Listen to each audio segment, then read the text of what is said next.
नमस्कार दोस्तों, आज हम आपके लिए लेके आए हैं नागरिक शास्त्र विषय का दीर्घ पाठ योजना। आज का हमारा प्रकरण है देश की सुरक्षा एवं विदेश नीति। सबसे पहले हम आपको बता दें, अगर हमारे वीडियो की स्पीड तेज़ होगी तो यूट्यूब पे ऑप्शन होता है, वहाँ से वीडियो को स्लो मोशन में करके देख सकते हैं या वीडियो को रोक कर आप लिख सकते हैं।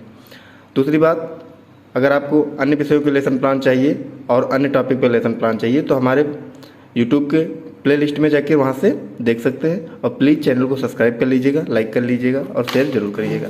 चलिए हम वीडियो को स्टार्ट करते हैं।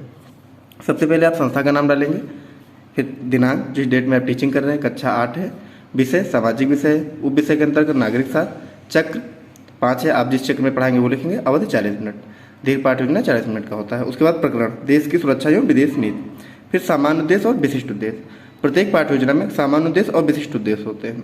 सामान्य उद्देश्य आपके विषय से संबंधित होते हैं और विशिष्ट उद्देश्य आपके प्रकरण से संबंधित होते हैं। तो पहला सामान्य उद्देश्य, छात्रों में लोकतांत्रिक नागरिकता का विकास करना, छात्रों में आदर्श चरित्र का निर्माण करना, छात्रों में राष्ट्रीय और अंतर्राष्ट्रीय दृष्टिकोण का विकास करना, विद्यार्थियों को नागरिक कर्तव्यों और अधिकारों का सैद्धांतिक व व्यवहारिक ज्ञान प्रदान करना, विद्यार्थियों की मानसिक शक्तियों एवं वैज्ञानिक दृष्टिकोण का विकास करना।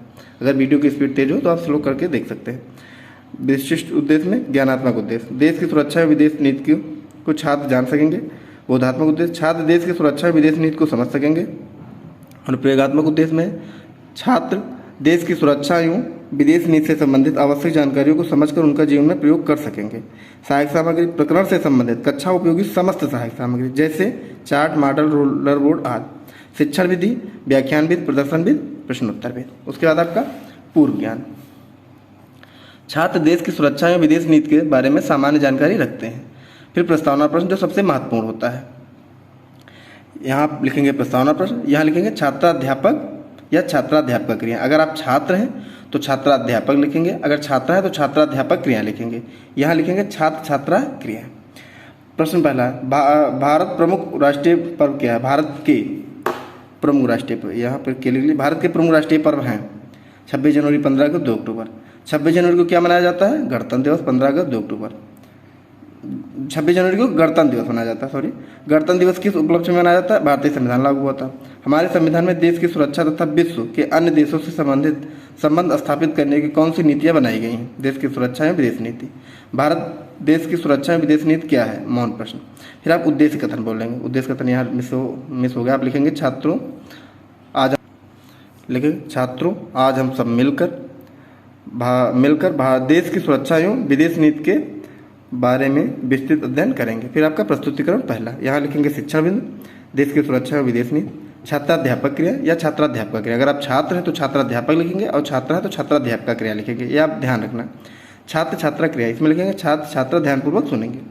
स्वतंत्रता के बाद देश की आबादी को सुरक्षित रखने के लिए, आज़ादी को सुरक्षित रखने के लिए आवश्यक था कि देश की सैन्य शक्ति को मजबूत किया जाए। आज़ादी के तुरंत बाद पाकिस्तान द्वारा किए गए आक्रमण ने हमें और सतर्क कर दिया तथा सेना को आधुनिक बनाने पर, अगले पेज में देखते हैं, आधुनिक बनाने पर ध्यान दिया गया तथा देश की सुरक्षा एवं विदेश नीति को मजबूत करने पर विशेष ध्यान दिया गया। सेना के तीनों अंगों को अधिक शक्तिशाली बनाने पर विशेष ध्यान दिया गया। फिर आपका बोध प्रश्न, भारत तीनों सेनाओं का प्रमुख होता है। भारत के तीनों सेनाओं का प्रमुख होता है राष्ट्रपति। भारत के, आप लिखेंगे यहाँ पे के लिख देंगे। देश को सुरक्षित रखने के लिए कौन कौन सी नीतियां बनाई गई? देश की सुरक्षा है विदेश नीति। हमारी तीनों सेनाओं के बारे में आप क्या जानते हैं? आपका समस्यात्मक हो जाएगा। फिर प्रस्तुतिकरण 2, शिक्षण बिंदु, छात्राध्यापक या छात्राध्यापक क्रिया, छात्र छात्रा क्रिया। यहाँ लिखेंगे हमारी सेना है, यहाँ पे लिखेंगे छात्र छात्रा ध्यानपूर्वक सुनेंगे। भारतीय तीनों सेनाओं का मुख्यालय दिल्ली में है। भारत में तीनों सेनाओं का सर्वोच्च कमांडर राष्ट्रपति है। अभी हाल ही में तीनों सेनाओं के लिए एक पद CDS का गठन किया गया है। भारत के 3 प्रमुख सेना इस प्रकार है: थल सेना, इन्फेंट्री, तोपखाना, आर्मी, मेडिकल कोर, आर्मी, शिक्षा कोर। नौसेना, नौसेना को जल सेना भी कहते हैं। वायुसेना, यह वायु आकाशीय सीमा की रक्षा तथा सुरक्षा करती है। फिर आपका बोध प्रश्न आ जाएगा। भारत की तीनों सेनाओं के नाम है: जल सेना, वायुसेना, थल सेना। तीनों सेनाओं का सर्वोच्च कमांडर है राष्ट्रपति। देश की सुरक्षा में सहायक अन्य संगठन है। समस्यात्मक प्रश्न।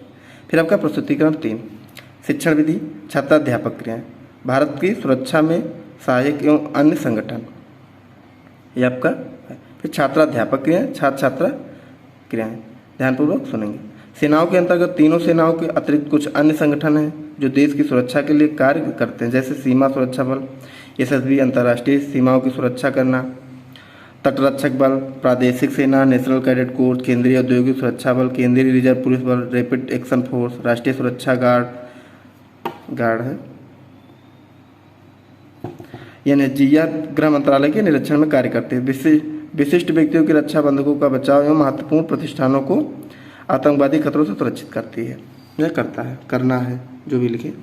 फिर आपका बोध प्रश्न, राष्ट्रीय सुरक्षा गार्ड किसके नियंत्रण में कार्य करती है? गृह मंत्रालय। तीनों सेनाओं के अतिरिक्त कुछ अन्य संस्था के नाम बताइए। SSB, NCC, NSG, CISF, CRPF आदि। उसके बाद आपका प्रस्तुतिकरण, अभी एक प्रश्न और है इसमें।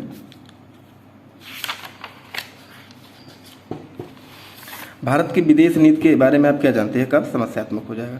फिर आप प्रस्तुतिकरण 4 डालेंगे। शिक्षण बिंदु,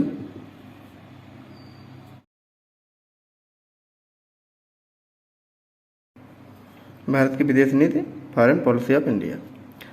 किसी भी देश की विदेश नीति का उद्देश्य अपने देश के हितों की रक्षा करना है। सबसे पहले वह अपने पड़ोसी देशों की ओर देखता है, इसके बाद वह विश्व के सभी देशों की स्थिति को जानने का प्रयास करता है। थोड़ा जूम कर दें। इसी के आधार पर अपनी विदेश नीति निश्चित करता है। भारत में अपने विदेश नीति को आगे बढ़ाते हुए कुछ महत्वपूर्ण कदम उठाए, जैसे गुटनिरपेक्षता, नॉन अलाइनमेंट, पंचशील। देश के प्रथम प्रधानमंत्री पंडित जवाहरलाल नेहरू ने विश्व युद्ध के स्थान पर शांति को महत्व देते रहे।